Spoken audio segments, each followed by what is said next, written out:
Hello everybody. Welcome back to Curiosity. Today we will touch another difficult topic.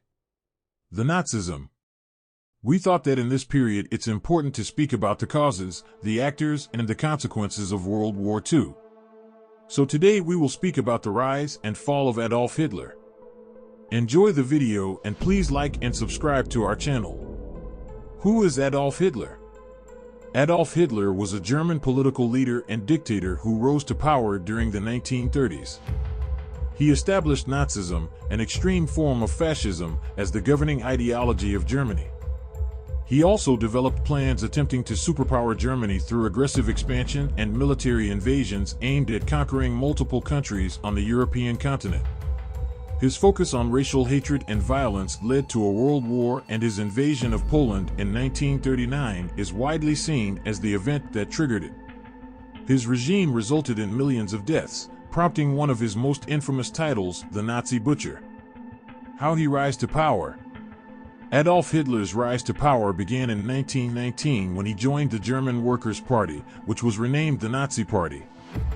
Hitler's Nazism struck a chord with Germany's disaffected population as it promised to restore national pride and provided clear targets for contempt of communists, socialists, and Jews. Through a wave of appeals to national pride and anti-Semitism, Adolf Hitler managed to capitalize on a combination of the German people's economic and political vulnerability.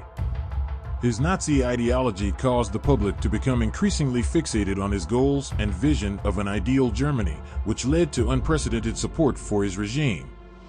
In an effort to solidify his control, Hitler implemented numerous authoritarian measures designed to suppress dissenters, ultimately preventing large-scale pushback against his agenda.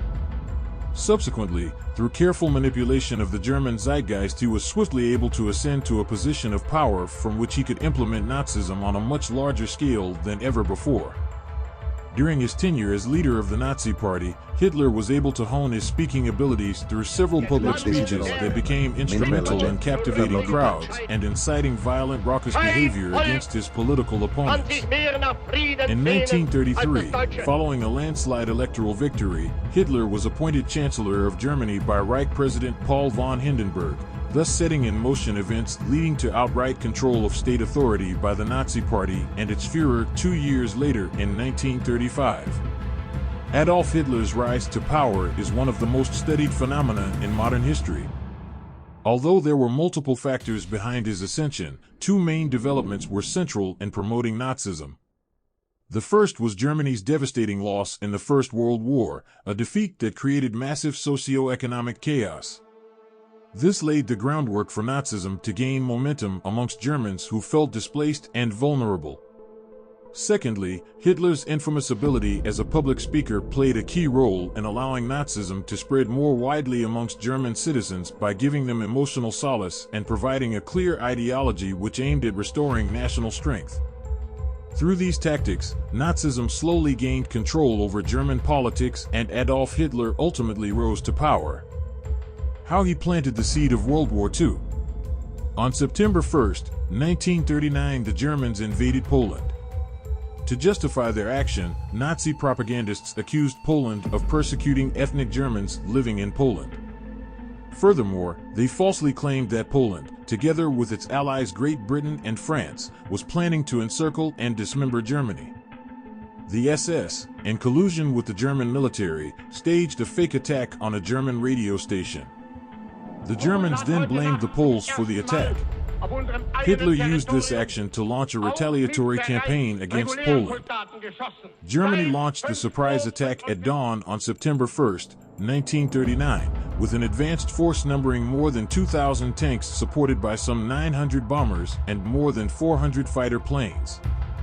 In total, Germany deployed 60 divisions and about 1.5 million men for the invasion. To the north, from East Prussia and Germany, and to the south from Silesia and Slovakia, German units quickly broke through Polish defenses along the border and advanced on Warsaw in a massive encirclement attack. Poland mobilized late, and political considerations forced her army to deploy at a disadvantage. Furthermore, the Polish army lacked modern weapons and equipment, had few armed and motorized units, and could deploy just over 300 aircraft, most of which were destroyed by the Luftwaffe in the first days of the invasion. Although the Polish army fought hard, inflicting heavy losses on the Germans, it was defeated within weeks. The world adopted a new term to describe Germany's successful war strategy, blitzkrieg or blitzkrieg. The strategy called for a massive surprise attack, concentrating fast-moving armored units supported by overwhelming air intervention. Great Britain and France, faithful to the agreement to guarantee the Polish borders, declared war on Germany on September 3, 1939. However, when the Soviet Union invaded Poland from the east on September 17, the latter found itself fighting a war on two fronts. The same day, the Polish government withdrew from the country. After heavy air and ground bombardments, Warsaw surrendered to the Germans on September 27, 1939. In accordance with the secret protocol of the Non-Aggression Pact, Germany and the Soviet Union partitioned Poland on September 29, 1939. The dividing line was established along the Bug River. The last aftermath of resistance by the Polish units ended on October 6. World War II is generally considered to have begun on September 1, 1939, when Nazi Germany, under Adolf Hitler, invaded Poland. From late 1939 to early 1941, in a series of campaigns and treaties, Germany conquered or controlled much of continental Europe and formed the Axis alliance with Italy and Japan. Following the onset of campaigns in North Africa and East Africa and the fall of France in mid-1940, the war continued primarily between the European Axis powers and the British Empire, with war in the Balkans, the aerial battle of Britain, the Blitz of the United Kingdom, and the Battle of the Atlantic. On June 22, 1941, Germany led the European Axis powers in an invasion of the Soviet Union, opening the Eastern Front, the largest land theater of war in history. Japan, which aimed to dominate Asia and the Pacific, was at war with the Republic of China by 1937.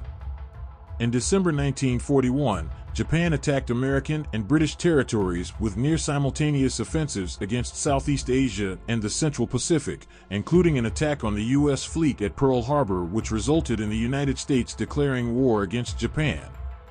The European Axis powers declared war on the United States in solidarity. Japan soon captured much of the Western Pacific, but its advances were halted in 1942 after losing the critical Battle of Midway. Later, Germany and Italy were defeated in North Africa and at Stalingrad in the Soviet Union.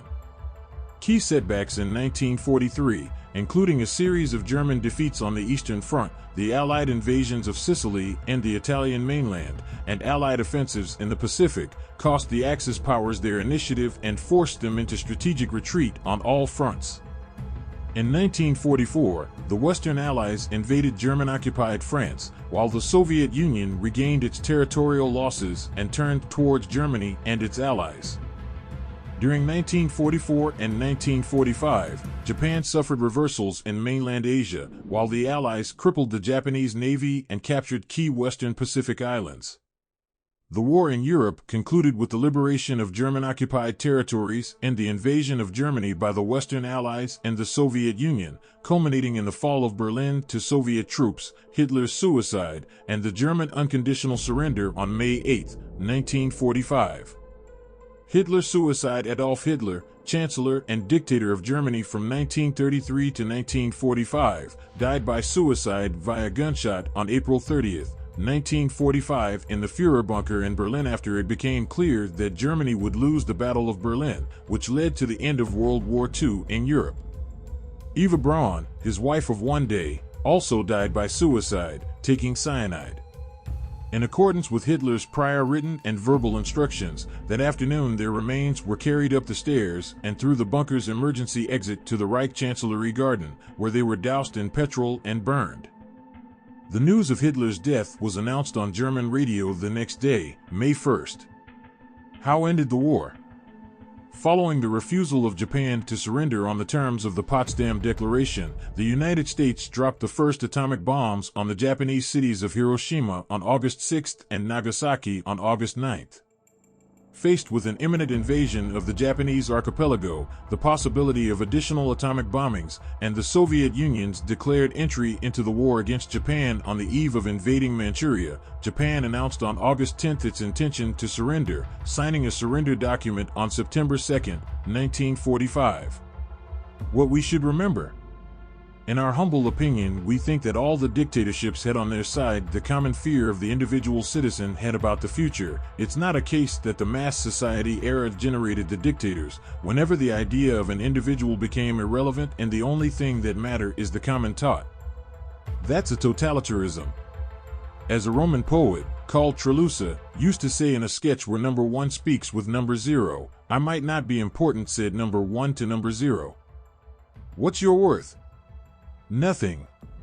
In the ideas and in the actions you're an empty think and inconclusive. Me on the other hand, if I get first in line of 5 zeros like you, guess my worth. 100,000. It's a matter of numbers. It's like the same thing that happens to a dictator, that grows in power and values in the same amount of the zeros that follows him. Per aspera ad astra. Did you find this video helpful? Let us know in the comment section below.